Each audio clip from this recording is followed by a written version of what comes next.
30তম বিসিএসে আসা একটা প্রশ্ন সমাধান করব। প্রশ্নটা হচ্ছে ঐকিক নিয়ম রিলেটেড। এই কোশ্চেনটাতে দিন সংখ্যা বের করতে বলা হয়েছে। কোশ্চেনটা হলো ক খ একটি কাজ 12 দিনে করতে পারে, ক কাজটি যদি একা করে তাহলে সে 20 দিনে করতে পারে। তাহলে খ একা কাজটি কত দিনে করতে পারে?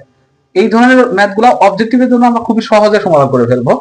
আমরা যেহেতু খ এর কাজটা কাজটা কত দিনে করবে সেটা বের করতে চাই, তার মানে এই খ এর কাজ বের করবো খুবই সহজে। আমরা কিভাবে, যে এটা হচ্ছে দুইজন মিলে করে, আর এই 20 দিনে করে হচ্ছে ক একা কাজ। এই দুইটা কাজের দিনকে আমরা কি করে ফেলবো, গুণ করে ফেলবো।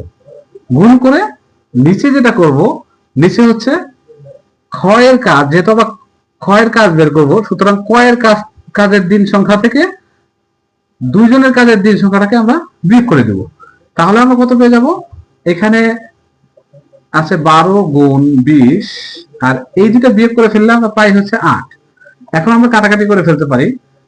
তাহলে কত দিয়ে কাটতে পারি? এটা 4 দিয়ে কাটলে 4 দুগুণ 8, 3 4 12। এবার এটা দিয়ে কাটলে হবে হচ্ছে 10। তাহলে কত পেয়ে গেলাম আমরা?